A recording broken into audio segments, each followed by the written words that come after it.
Hello বন্ধুরা, আশা করি আপনারা সকলে ভালো আছেন। আর হ্যাঁ, আমিও ভালো আছি।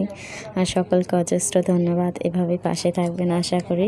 তো আজকে চলে এসেছি আর একটা নতুন ভিডিও নিয়ে। এই ভিডিওটা হয়তো আমি এর আগে একটুখানি ক্লিপ দিয়েছিলাম শর্টসের জন্য, কিন্তু এটা একটু বড়। আর এটাতে পুরো বারবিকিউ নেশনের ভেতরের মানে খাবারের আইটেমগুলো দেখানোর চেষ্টা করছি। বারাসাত ডাক বাংলা মোড়ে এই বারবিকিউ নেশনটা খুলেছে। তো এখানে যখন আমরা খেতে গেছিলাম, স্টার্টারে ছিল এই সমস্ত খাবারগুলো। তো এগুলো খেতে খেতেই যে আমরা মেন কোর্স নিয়ে নিলাম। তো মেন কোর্সে দেখতেই পাচ্ছেন বিভিন্ন ভ্যারাইটিস খাবার রয়েছে। তো আমরা তো যেহেতু কি বলবো অনেক উন্নত মানের খাবার, তো এইটুকু করেই খাবার নিয়েছিলাম। সেইগুলো খেয়ে শেষ করতে পারছিলাম না, খেয়ে দেওয়া অবস্থা খারাপ।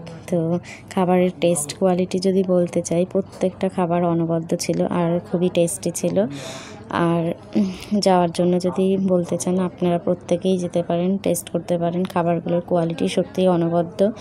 আর এই যে আমাদের আজকের ব্রাইড, তো ওনার ছিল আইবুড়ো ভাত। তো সেই উপলক্ষে আমাদের খাওয়া দাওয়া সেদিন সেলিব্রেশন। তো এখানে সেলিব্রেট জন্মদিন, তারপরে বিবাহ বার্ষিকী আর এইরকম আইবুড়ো ভাত, প্রত্যেকটা সেলিব্রেশন কিন্তু খুব সুন্দর করে হয়। আমাদের সাথে নান্না বাচ্চা ডোডো গেছিল, তো গিয়ে ও খুব এনজয় করেছে আমাদের সাথে, হই হই রই রই।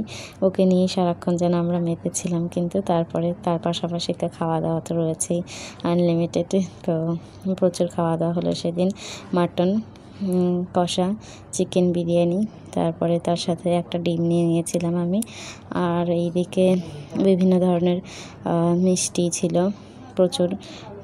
তারপরে হচ্ছে কেক, পেস্ট্রি, রসগোল্লা, বিভিন্ন ধরনের আইটেম ছিল। তো প্রত্যেকটা খাবারই খুব সুন্দর ছিল। এখন সত্যি বলতে এডিট করতে বসে খিদে পেয়ে যাচ্ছিলো, মানে ওই খাবারগুলোকে মিস করছিলাম যে তখন তো খেতে পারিনি, মানে এত খাওয়া বেশি হয়ে গেছিলো। বাট এখন কিন্তু মনে হচ্ছে বাহ কি টেস্টি ছিল খাবারগুলো। চলো আর একবার যাওয়া যেতে পারে, মানে কিন্তু হ্যাঁ, পকেটও ভারী পড়ে, প্রচুর টাকা খরচা হয়ে যায় এখানে খেতে গেলে।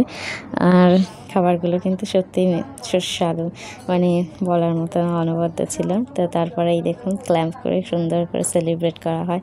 জন্মদিন হোক বা বিবাহবার্ষিকী, প্রত্যেকটা অনুষ্ঠান কিন্তু খুব সুন্দর করে সেলিব্রেট করা হয়। এইটা খুবই ইউনিক লাগলো। আর সবাই মানে ভীষণই ওখানকার রেস্টুরেন্টের ভিতরে যে এই সদস্যরা থাকেন যারা, ওনারা কিন্তু ভীষণ ভালোভাবে হেল্প করবে। আপনি যখন সেলিব্রেট করবেন আপনার পাশে সেরকম সবাইকে কিন্তু ক্ল্যাম্প করবে। তো ওনার খাওয়া হয়ে গেছে, কেক কাটাও হয়ে গেছে, কেক কাটা পর্ব শেষ। আমি ওর কেকটা কেটে আবার ওকে খাওয়াবো বলে কাটছিলাম, এর মধ্যে এটা নিয়ে আমাকে ট্রোল করা হয়ে গেল যে ও এটা কি তোর আইবুড়ো ভাত? না, এটা আমার না, ওরই, আমি কেটে দিচ্ছি।